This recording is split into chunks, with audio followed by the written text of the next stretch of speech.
Boards हो या CUET, the twin Bros के MCQs अनबीटेबल है। जब प्रैक्टिस ही हो एग्जाम जैसी तो फंसना पक्का है। स्वागत है आपका ह्यूमैनिटीज की नंबर 1 MCQ सीरीज में। हेलो, इस एक वीडियो को देख लिया यानी कि इस पूरे चैप्टर के एमसीक्यूज तुम्हारे कवर हो जाएंगे, चैप्टर का रिवीजन भी हो जाएगा और एमसीक्यूज के लिए तुम्हें कहीं और नहीं भटकना पड़ेगा। वीडियो स्टार्ट करने के पहले फटाक से मुझे 3 चीजों के बारे में बताना है। पहली चीज, अगर तुमको क्वेश्चन आंसर्स का पीडीएफ चाहिए जिसमें चैप्टर के सारे क्वेश्चंस हो, उनके बोर्ड वाले जो आंसर राइटिंग स्टाइल होती है उस स्टाइल में आंसर्स हो, तो उसके लिए और सिर्फ एक सब्जेक्ट के लिए नहीं, मल्टीपल सब्जेक्ट्स के हमारे फंसना पक्का पीडीएफ तुम्हें thetwinbros.in पे मिल जाएंगे, तो वहां से फंसना पक्का पीडीएफ ले सकते हो। दूसरी चीज, अगर रिवीजन करने के लिए नोट्स चाहिए, प्रीमियम क्वालिटी के best in the world notes, तो तुम ले सकते हो प्रीमियम नोट्स हमारे, जो तुम्हें सारे मेजर सब्जेक्ट्स के लिए मिल जाएंगे। तीसरी चीज, अगर तुम इन्वेस्ट नहीं कर सकते हो तो तुम ले सकते हो हमारे फ्री रिसोर्सेस को, वो भी तुम्हें thetwinbros.in पे मिलेंगे, फ्री ऑफ कॉस्ट है, उसमें भी बहुत सारी चीजें तुमको मिल जाएंगी। तो डिपेंडिंग अपॉन की अगर आप कर सकते हो ना थोड़ा इन्वेस्ट तो कर दो, ये खर्चा नहीं है, ये इन्वेस्टमेंट है। तुम्हें हमारे जो पेड रिसोर्सेस हैं वो बहुत हेल्प करेंगे। अब ऑब्वियसली उनको हमने भी बहुत पैसा लगा के बनवाया है, इसलिए वो पेड बैरियर के पीछे है, लेकिन अब हैं भी वो दम वाली चीजें। लेकिन नहीं कर सकते तो फ्री रिसोर्सेज भी तुमको बहुत हेल्प कर देगी। चलो अब सीधे इस वीडियो को स्टार्ट करते हैं। Question number 1, which department is responsible for maintaining land use records in India? Question पढ़ने के बाद कॉपी पेन लेके बैठो, अपने आंसर को लॉक करो, अपना आंसर लिखो और उसके बाद आंसर को सुनना। एंड जब वीडियो खत्म होगा तो कितने मार्क्स आपने स्कोर किए वो at the end of the video आप कमेंट करके जाएंगे। तो सबसे पहले वाले हमारे क्वेश्चन का आंसर है B, land revenue department. I hope आपका ये आंसर सही गया होगा। अगर सही गया तो 1 मार्क दे दो। Geographical area of administrative units is measured by which organization? तो इसके आंसर को याद रखें, survey of India, option number C हमारा। Which land category remains fixed according to specific measurements and does not change over time? तो यहां पे जो हमें reporting area, net sown area, culturable wasteland, ये चेंज हो सकते हैं लेकिन ज्योग्राफिकल एरिया चेंज नहीं होता, तो ये आप याद रखेंगे। इन land revenue records what does the forest category specifically refer to? तो अगर आपको चैप्टर याद है तो आपको पता होगा कि फॉरेस्ट मतलब कितने फॉरेस्ट हैं वो नहीं होता है। फॉरेस्ट मतलब वो एरियाज जिनको गवर्नमेंट ने आइडेंटिफाई किया है कि यहाँ पे फॉरेस्ट ग्रोथ करना है, and hence the option number B is the correct answer.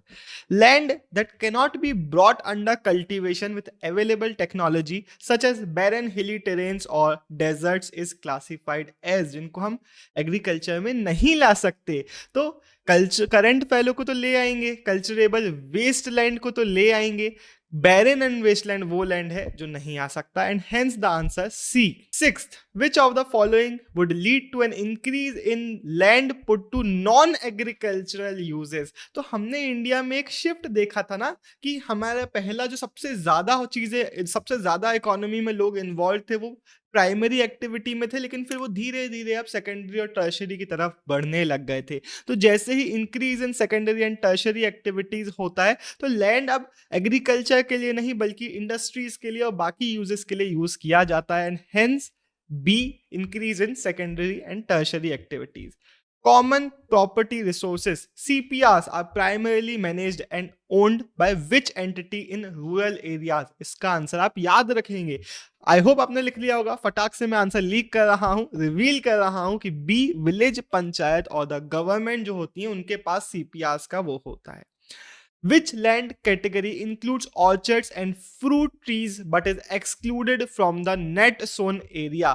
ये भी आपको डिटेल याद रखना है कि इसका जो आंसर है हमारा area under miscellaneous tree crops and groves, इसको हम नेट जोन एरिया में नहीं डालते। तो ये घुमा फिरा के भी क्वेश्चन आ सकता है, कंफ्यूज मत होइएगा। Any land left uncultivated for more than 5 years is categorized as, याद रखेंगे कि 5 साल से अगर छोड़ दिया है तो वो है हमारा culturable wasteland. 10th, The cultural practice of leaving land without cultivation for one or less than one agricultural year to recoup fertility is known as। तो जिसको सिर्फ एक साल उससे कम के लिए छोड़ा हुआ है उसको हम बुलाते हैं करंट फेलो।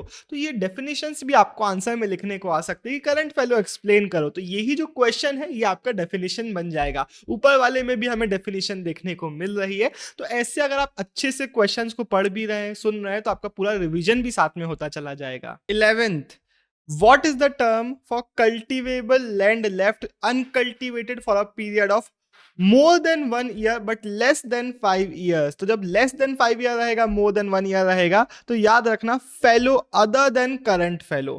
तो current fellow और fellow other than current fellow में अब आप डिफरेंस समझते हैं। In developing countries like India, why does pressure on agricultural land remain high as its contribution to GDP declines? तो ये एक शिफ्ट तो हमने देखा है, लेकिन स्टिल हमें पता है कि प्रेशर जो लैंड पे है, एग्रीकल्चरल लैंड पे, वो बहुत हाई है। तो सीधे इसका आप इतने सारे ऑप्शंस पढ़ के आंसर टिक करिए। मैं सारे ऑप्शंस नहीं पढ़ रहा हूँ, सीधे आपको सही आंसर बता रहा हूँ कि जो बी है, जो share of population dependent on agriculture जो है वो डिक्लाइन स्लो करता है as compared to the sectors GDP share, and hence जो प्रेशर लैंड पे है वो बढ़ रहा रहता है और वो मतलब बहुत ज्यादा हाई रहता है। The increase in the forest category in land record is mainly attributed to. तो वही पॉइंट जो हमने पहले याद किया, इसमें बहुत सारे लोग गलत आंसर भी लगा के आ सकते हैं। लोगों को लगेगा कि एक्चुअल ट्री कवर बढ़ रहा होगा इसलिए तो फॉरेस्ट कैटेगरी बढ़ रही है, लेकिन नहीं। पॉइंट ये है कि फॉरेस्ट कैटेगरी में एक्चुअल ट्री कवर नहीं आता, बल्कि वो एरिया आता है जिसको गवर्नमेंट ने आइडेंटिफाई किया है, डिमार्केट किया है कि इसको यहाँ पे हमें फॉरेस्ट ग्रोथ करनी है। तो जो बी है 13th का, वो सही आंसर है। 14th, why does the trend of current fellow fluctuates significantly over the years? तो इसको भी आपने चैप्टर में देखा ही हुआ था कि करंट फेलो क्यों फ्लक्चुएट करता है, because of the variability of rainfall and cropping cycles. तो अगेन 14th का क्या टिक लगा के आओगे? 14th का बी टिक लगा के आओगे।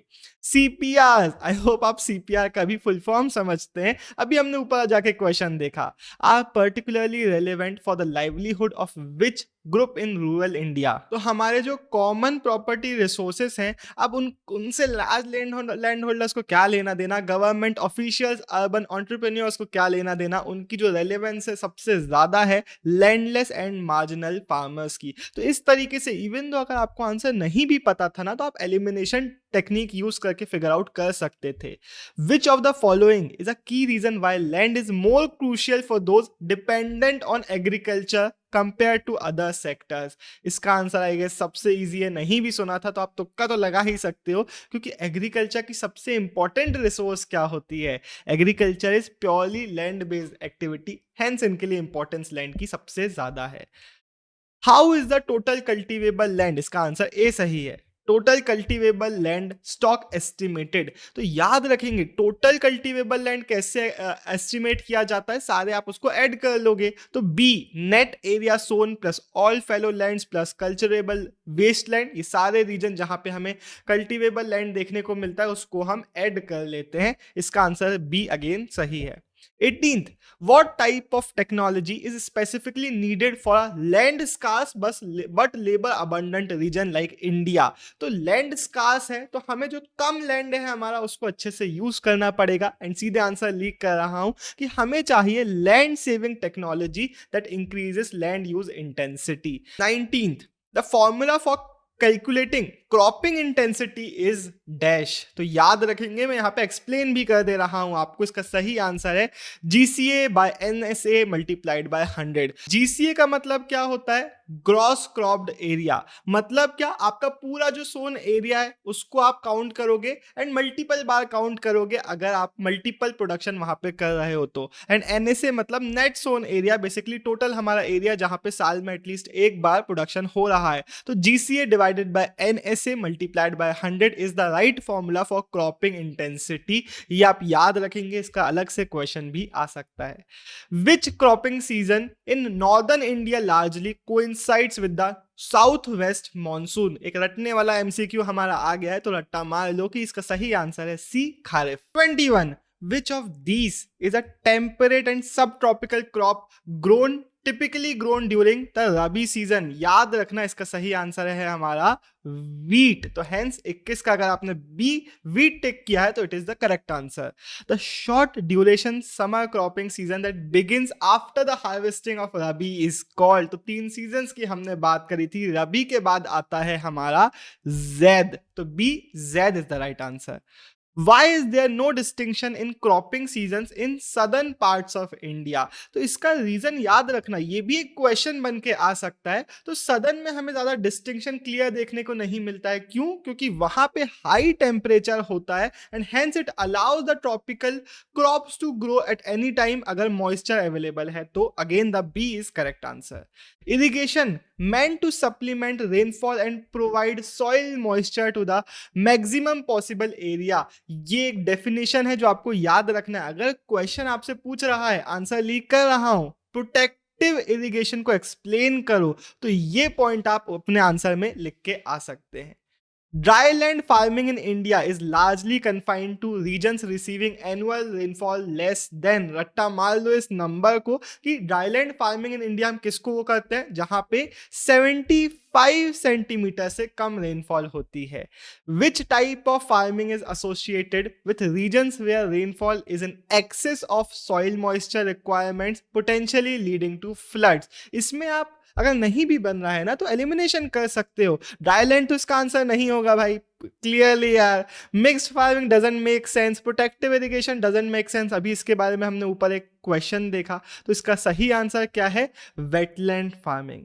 India ranks third in the world for serial production. हो सकता है सीरियल प्रोडक्शन का क्वेश्चन आए तो लिख देना कि सबसे हमारा जो इंडिया है वो थर्ड नंबर पे रैंक करता है किस किस देश के बाद। तो हम रैंक करते हैं चाइना और यूएसए के बाद थर्ड नंबर पे। वैसे अगर आपने नोटिस किया है तो पिछली वीडियो में सी बहुत सारे सही आंसर थे, इस बार बी बहुत सारे सही आंसर है। ये सारी चीजें आपको ट्रिक करने के लिए होती हैं। Do not fall for these things. सिर्फ अपना क्वेश्चन देखो और उसको सोच के आंसर करो, इसका आंसर क्या होने वाला है। ऊपर के आंसर पे मत देखना कि भाई हाँ बी हो गया अब बी नहीं हो गया, फिर बी हो गया फिर से 28 which state is one of the leading producers of rice in India?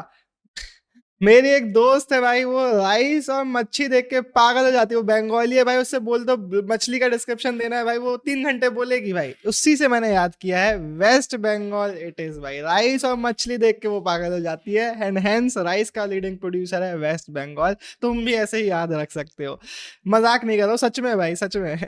In waste Bengal किसी को डिस्कशन करना हो मच्छी राइस का तो भाई मैं नंबर दे रहा हूँ भाई। West Bengal farmers grow 3 crops of rice in agriculture year known as. याद रखना इसका सही आंसर बोल रहा हूं, ऑस, अमन एंड बोरो। ये एक इंपॉर्टेंट आंसर है, एग्जाम्पल लिखने में काम आएगा। Why did rice yield increase significantly in Punjab and Haryana during the 1970s?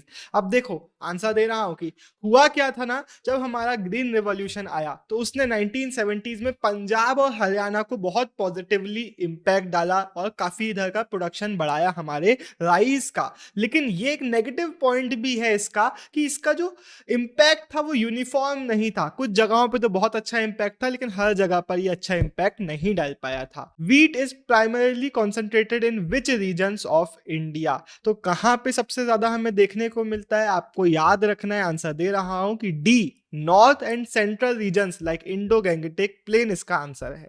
32 which coarse cereal, हमने सीरियल को 2 कैटेगरी में डिवाइड किया था। एक कैटेगरी है course serial is the main food crop in the semi arid areas of central and southern India with Maharashtra being the leading producer. तो इसका भी आंसर आप याद रखेंगे, फटाक से अपनी कॉपी में लिख लीजिए और इसका सही आंसर है, अगर आपने ए जोआ को टिक लगाया है तो मार्क आप खुद को दे दीजिए।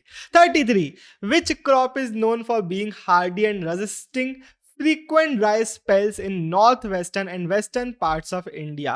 इसका सही आंसर है हमारा सी, बाजरा। बाजरा में दम है भाई।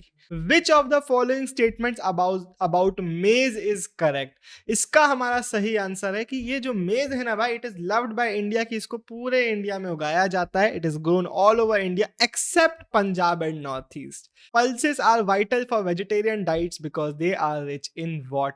पता होगा आप में से ज्यादातर लोगों को प्रोटीन, हालांकि नॉट अ लीन सोर्स, उसमें कार्बोहाइड्रेट्स बहुत होता है, तो 100 ग्राम में अराउंड 20 ग्राम प्रोटीन, बट हाँ The natural fertility of soil is increased by pulses through a process called इसमें जो भी फोटोसिंथेसिस टिक लगा के आएगा भाई भाई गलत सब्जेक्ट ले लिया भाई, ज्योग्राफी थोड़ा गड़बड़ हो गया है लेके, क्योंकि इसका सही आंसर फोटोसिंथेसिस तो नहीं हो सकता भाई, इसका सही आंसर है nitrogen fixation. 37 which state is leading producer of तुअर। भाई तुअर दाल में जो बात है वो किसी और दाल में नहीं है, किसी और दाल की औकात नहीं है तुअर दाल से compete करने की। एंड तुअर दाल को 1/3 production of India total production होता है हमारे महाराष्ट्र में। Respect Maharashtra. Which of the following is not a men oil seed crop grown in India. तो याद रखेंगे, एंड इसका आंसर बहुत ऑब्वियस है अगर आप देखोगे तो, groundnut, rapeseed and mustard, sunflower तो है, लेकिन जूट सही आंसर, ऑड वन आउट अलग ही दिख रहा है। Groundnut is largely a kharif crop in India, but in which region is it cultivated during the rabi season. And इसका आंसर वही है जो हमने पहले भी देखा था, क्योंकि यहाँ पे एक क्लियर डिस्टिंक्शन नहीं है, इसलिए साउथ इंडिया में हमें देखने को मिलता है कि it is also cultivated during the rabi season. Rajasthan contributes about 1/3 of the production of which of the oil seed groups? याद रखेंगे, rape seed and mustard is the correct answer. 41. What is the local name for long staple American cotton? American important term है, American cotton grown in northwest India. तो इसका नाम आप याद रखेंगे, B. नरमा। 42. India loss a large proportion. इसका answer तो political science के स्टूडेंट्स भी दे देंगे कि कॉटन एंड जूट जो हमारा था ना, हमारे जो बहुत सारे cotton and jute producing areas थे वो किसके पास चले गए थे? हमारे ईस्ट और वेस्ट पाकिस्तान के पास चले गए थे। Hence the answer B. 43. Which state accounts for about 3/4 of the jute production in India? सीधा आंसर रिवील कर रहा हूं, वेस्ट बंगाल। ओपी भाई, वेस्ट बंगाल में हमें ये देखने को मिलता है। एंड इससे क्या होता है, बहुत सारे बैग्स वगैरह, सेक्स वगैरह भी बनाए जाते हैं। India ranks second in world in the production of sugarcane following which country. इसमें बहुत सारे लोग कंफ्यूज हो जाएंगे, कुछ लोग चाइना को सही आंसर लगा देंगे। आप मत होना बोर्ड एग्जाम में अगर ये आया तो आप ब्राजील को सही आंसर लगा के आना। 45. टी कल्टीवेशन, इसमें भी लोग कंफ्यूज होंगे। In India first started in the 1840s in which region. फटाक से अपना आंसर लॉक करो। इसका जो सही आंसर है वो है Brahmaputra valley of Assam. Which variety of coffee, ये भी एक पॉइंट है जो आप याद रख सकते हैं कि एक वेराइटी ऑफ कॉफी है जो इंडिया में उगाई जाती है, लेकिन इंटरनेशनल मार्केट में इसकी बहुत डिमांड है। तो इसका सही आंसर है सी arabica. The package technology introduced in the mid 1960s to increase food grain production is popularly known as।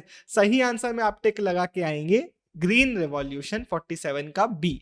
High yielding variety seeds of wheat were originally developed in which country. तो फटाक से इसका मैं answer leak कर रहा हूं, उसके पहले आप लिख लीजिए, इसका सही आंसर है B, Mexico. 49. Which organization initiated agro-climatic planning in 1988? Date भी आप इसकी याद रखेंगे, to ensure regionally balanced agricultural development। इसका सही आंसर है हमारा planning commission of India. Which government scheme promotes organic farming in India? तो इसका हमारा सही आंसर है, आप फटाक से लिख लो, एंड सही आंसर है परंपरागत कृषि विकास योजना। क्वेश्चन आएगा आपका कि परंपरागत कृषि विकास योजना को एक्सप्लेन करो, तो लिख देना कि ये हमारे ऑर्गेनिक फार्मिंग इन इंडिया को प्रमोट करता है। What is the main goal of national mission for sustainable agriculture? NMSA का फुल फॉर्म आपसे क्वेश्चन में पूछा जाता है, तो ये आप याद रखेंगे। एंड इसका मेन गोल क्या है, फटाक से अपना लॉक करो आंसर। NMSA का इंपॉर्टेंट मेन गोल है to make agriculture more productive, sustainable and climate resilient. 52. Approximately what percentage of cultivated area in India is covered by irrigation? I guess आप में से ज्यादातर लोगों को इसका आंसर बनता होगा। हमारे यहाँ पे इरिगेशन कवर ज्यादा नहीं है, सिर्फ पास हो रहा है 33% के साथ। Which of the following is described as the twin menace of Indian agriculture? Nothing to be proud about. Twin menace हमारे एग्रीकल्चर के कौन है? Twin menace हमारे एग्रीकल्चर के हैं droughts and floods. Why is the labor productivity in Indian agriculture considered very low compared to international levels? सीधे मैं आपको आंसर बता रहा हूं, क्योंकि हमारे यहाँ पे क्या है, very high pressure on land resources. B is the correct answer. Which revenue system operational during the British period was considered the most exploitative for peasants? अगर क्वेश्चन आता है इसका तो आप अगर कुछ भी रिलेटेड क्वेश्चन आता है तो आप लिख सकते हैं कि हमारे यहाँ पे जो जमींदारी सिस्टम था इसको बहुत ज़्यादा एक्सप्लॉइटेटिव माना जाता है।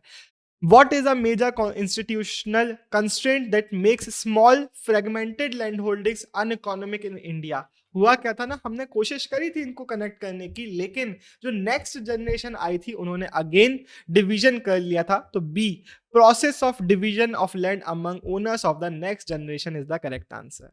Which of the following is a primary form of land degradation specifically in irrigated areas? तो आप याद रखेंगे कि एक बहुत बड़ी प्रॉब्लम है salination of soils। 58.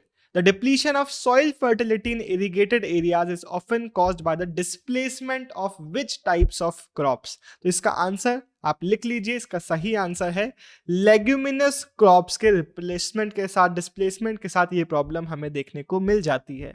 What is the primary objective of farmers portal of India? एक इंपॉर्टेंट क्वेश्चन है जो आपको बॉक्स में बताया गया था। तो फार्मर्स पोर्टल ऑफ इंडिया का मेन पर्पस क्या हमें देखने को मिलता है? फार्मर्स को इंफॉर्मेशन प्रोवाइड करना, उनको एक प्लेटफॉर्म प्रोवाइड करना जहां से वो एग्रीकल्चरल इंफॉर्मेशन को सीख कर सके। एंड हेंस 59 का जो ए है that is the correct answer. Which of the following is not considered a common property resource? Community forest तो हैं जी, विलेज वाटर बॉडी सब पानी भरते हैं, प्राइवेटली ओन्ड ऑर्चर्ड्स अगला देख लेते हैं, public spaces for management. Clearly इसका जो सी है वो correct answer, it is not a part of CPR. आप जाओगे किसी प्राइवेट ऑर्चर्ड में, वो मार के भगाएगा।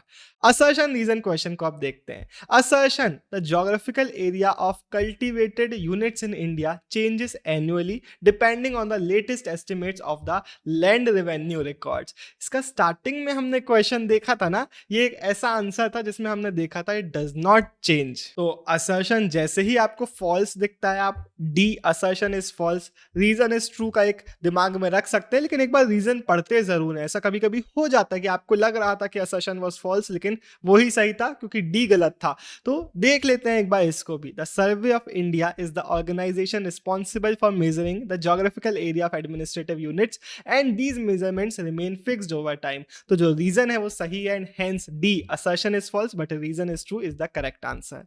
Assertion, common property resource CPRs are particularly relevant to the livelihood of landless and marginal farmers in India। MCQ भी इसका हमने देखा था। It is the correct it is a correct statement। Reason दिया हुआ है landless and marginal farmers depend heavily on income from their livestock and have limited access to private land, making the fodder and fuel provided by community resources essential for their survival। तो reason भी हमें सही देखने को मिल रहा है, लेकिन क्या ये उसको एक्सप्लेन कर रहा है?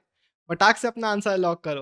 हाँ, ये उसको एक्सप्लेन कर रहा है। यही तो रीजन है ना कि वो क्यों उस पर डिपेंडेंट होते हैं। अगर इनके पास खुद का प्राइवेट लैंड होता, पैसा होता, तो थोड़ी ना उस पर सीपीआर पे डिपेंडेंट होते। And hence it clearly explains, and A, both A and R are true, and R is the correct explanation, is the right answer. Assertion बोल रहा है the cultivation of pulses is discouraged in crop rotation because it leads to a significant depletion of natural soil fertility. क्या बोलते हो, सही statement है? नहीं है ना? तो असर्शन इज क्लियरली फॉल्स, लेकिन आंसर लॉक करने के पहले एक बार रीजन भी पढ़ेंगे। Pulses are legumes crops that increase natural fertility of soils through the process of nitrogen fixation. पूरा जो स्टेटमेंट है वो सही देखने को मिल रहा है, and hence D assertion is false, R is true is the correct answer. 64, assertion बोल रहा है in southern parts of India there is no clear cut distinction between cropping seasons like kharif, rabi and zaid. ये तो हमने पहले ही देख लिया है, इसको हमने समझ लिया है। रीजन बोल रहा है the temperature in southern India are so low during the winters month that the possible ना ना ना ना ना lost me in this point. Temperature जो हमारे सदर्न इंडिया का है वो हमें हायर देखने को मिलता है, जिसके कारण ये डिस्टिंक्शन नहीं है। तो रीजन जो है वो क्लियरली यहाँ पे गड़बड़ है, एंड हेंस आपका C assertion is true but reason is false is the correct answer. 65th में अब हमें कुछ स्टेटमेंट्स देखने को मिल रहे हैं। अब इसमें मैं पूरे रीड नहीं मारूंगा क्योंकि ऑब्वियसली फिर वीडियो फालतू में लंबा खिंचेगा। आप पॉज करें, अपना आंसर लॉक करें, और फिर सीधे मैं आपको सही आंसर इसका बताऊंगा। इसमें आपको करना क्या है, आपको स्टेटमेंट्स पढ़ना है और उसके बाद जो जो आपको सही लग रहा है, फॉर एग्जाम्पल 1, 2 और 3 अगर आपको सही लग रहा है तो इसमें आप टिक लगाएंगे। अगर आपको 2, 3 एंड 4 सही लग रहे हैं तो इसमें आप टिक लगाएंगे। तो फटाक से अपना आंसर लॉक करो। इसका सही आंसर है बी 2, 3 एंड 4। तो फर्स्ट जो स्टेटमेंट है, the share of population dependent on agriculture declines faster than the sector share in GDP, हमने पहले ही एक एमसीक्यू देखा था जिसमें हमने समझा था कि ये स्टेटमेंट गड़बड़ है। तो यहाँ पे हमारा जो 2, 3 एंड 4 बी ऑप्शन है वो सही ऑप्शन है। 66 में फटाक से अपना आंसर लॉक करो। एंड इसमें हमारा जो थर्ड वाला स्टेटमेंट है, the quality of land does not significantly affect the productivity of crop, clearly एक गलत स्टेटमेंट है। बाकी तीनों आप एक बार पढ़ के रिवाइज कर सकते हैं। जो 1, 2 और 4th स्टेटमेंट है वो सही है एंड हेंस 1, 2 एंड 4 ये वाला आपका सही आंसर है। जो सही स्टेटमेंट्स है ना उनको पढ़ते हुए रिवाइज करते चले जाओ, इसलिए मैं गलत वाला बता दे रहा हूँ, समझा दे रहा हूँ, ताकि गलत वाला आपको रिवाइज नहीं करना है, सही वाले पूरे अच्छे से पढ़िए और उसको याद कर लीजिए। 67th में आंसर लॉक कर दो। इसमें मैं आपको गड़बड़ वाला बता रहा हूँ। ये देखो, सदर्न इंडिया में rigid seasonal distinction because of cold winter temperature, इसको हमने समझ लिया, ये गलत स्टेटमेंट है। बाकी तीनों सही स्टेटमेंट है, hence 1, 2 and 3 is the right answer. 68th में अगर आप देखते हो तो अगेन हमें देखने को मिल रहा है कि 1, 2 एंड 4 ए वाला जो है that is the correct answer, क्योंकि third dryland farming is confined जहां पे मोर देन 100 नहीं, इसका भी हमने एमसीक्यू देखा था। 3 वाला जो स्टेटमेंट है वो गड़बड़ है। 69th का आंसर लॉक कर लीजिए। इसका सही जो आंसर है वो आंसर है हमारा C, 1, 2 and 4 are the correct statements. 70th वाले का 2 और ऐसे वाले क्वेश्चन बचे हुए, जल्दी से पढ़ के अपना आंसर लॉक करो। इसका भी जो हमारा सही आंसर है वो है C, 1, 3 and 4 are the correct statements. अगर आपको कोई भी स्टेटमेंट याद नहीं था तो आप पॉज करके फटाफट उनको रिवाइज कर सकते हैं। 71 में जल्दी से अपना आंसर पढ़ के लॉक इन करो एंड उसका सही आंसर है in 3, 2, 1 A, 1, 2 and 4 are the correct statement. A is the right answer. अब हम आ गए हैं मैच द फॉलोइंग में, और मैच द फॉलोइंग करने में आपको पता ही है मुझे कितना मजा आता है, तो फटाफट इसको कहते हैं। ए ऑप्शन है करंट फेलो। करंट फेलो मतलब क्या होता है? जो लेफ्ट अनकल्टिवेटेड तो है लेकिन ज्यादा टाइम के लिए नहीं, 1 और लेस देन 1 एग्रीकल्चरल एरिया। तो ए का है 4, तो एमसीक्यू में ए का 4 इसमें भी है और इसमें भी है। अब एक और देख लेते हैं, कल्चरेबल वेस्टलैंड। वेस्टलैंड वही ना जिसमें नहीं हो रहा है cultivation, left cultivated for more than 5 years. तो हमारा बी का 1 ए में है and hence A is the correct answer. अगर आपको याद नहीं है तो फटाक से मैच करके, बाकी को भी मैच करके उसको पढ़ सकते हो। अगला 73 वेस्ट बंगाल। हमने देख लिया कि यहाँ पे राइस पगलू, राइस औस अमन और बोरो टाइप की बहुत अच्छी उगाई जाती है यहाँ पे। तो ए का हमारा है 2 इसमें और इसमें। बी का महाराष्ट्र, हमने इसकी भी बात करी थी। महाराष्ट्र में क्या हो रहा था? ज्वार का बहुत ज्यादा प्रोडक्शन हो रहा था एंड हेंस बी का है 3। तो ए का 2, बी का 3, बी वाला इज द करेक्ट आंसर। ये हमारी वीडियो का आखिरी क्वेश्चन है। अगर आपको वीडियो अच्छा लग रहा है तो प्लीज लाइक भी कर दीजिए एंड अच्छा लग रहा है तो कमेंट में भी बता सकते हैं। अब सी ड्राईलैंड 75 साथ में ही दिख रहा है, तो dryland farming confined to having annual rainfall less than 75 में टिक लगा सकते, मतलब मैच कर दिया हमने। Wetland farming excess soil moisture leads to flood and erosion hazard. तो सी का 2, डी का 3। ओ माय गॉड, 2 में देखने को मिल रहा है। अब तो नहीं बनेगा भाई, अब कैसे करेंगे भाई इसको? कर लेंगे भाई, कर लेंगे, कोशिश तो कर ही सकते हैं। Productive irrigation, and productive irrigation की आप डेफिनेशन याद रख सकते हैं, एक पॉइंट आप बना के आ सकते हैं, high water input per unit area to achieve higher productivity, and protective irrigation supplementary water source to provide moisture to the maximum possible area। तो अगर इनका क्वेश्चन आता है तो ये एक आपके पॉइंट, आपके आंसर्स बन जाएंगे। एंड अब कहाँ है हमारा बी का 1? बी का 1 हमारा है इसमें, तो ए इज द करेक्ट आंसर। ए का 4, बी का 1, सी का 2, डी का 3। इसी के साथ वीडियो खत्म होती है। अगर आपके जितने भी सही गए आप कमेंट में बताएंगे एंड जो गलत गए उनको आप आगे से याद रखना ताकि वो आपके सही चले जाए। Bye bye, signing off. हम मिलेंगे किसी और वीडियो में। एंड अगर आपको नोट्स लेना है, प्रीमियम नोट्स ले लो, बहुत हेल्प करेंगे। अगर ज़्यादा क्वेश्चंस गलत गए तो फिर तो पक्का प्रीमियम नोट्स का यूज़ करो। दूसरी चीज़, हमारे क्वेश्चन आंसर वाले पीडीएफ जो कि बहुत अच्छे हैं वो आपको मिल जाएंगे, उसको भी चेक करो। एंड फ्री रिसोर्सेज भी मिलेंगे बहुत सारे, तो thetwinbros.in पे जाना मत भूलना। बाय बाय, साइनिंग ऑफ, देवटहन गोरिया। मेरी दोनों सेल्फ हेल्प बुक आपको अमेजॉन फ्लिपकार्ट पे मिल जाएंगी। डिकोडिंग ह्यूमैनिटीज सिर्फ और सिर्फ ह्यूमैनिटीज वाले बच्चों के लिए। Everything boils down to awareness, हर एक उसके लिए जो लाइफ में ग्रो करना चाहता है। डिस्क्रिप्शन में दोनों बुक्स के सैंपल पीडीएफ्स मिल जाएंगे। पहले सैंपल पीडीएफ को पढ़िए, पेजेस पढ़ के अगर मजा आए तो फिर आप ऑर्डर कर सकते हैं।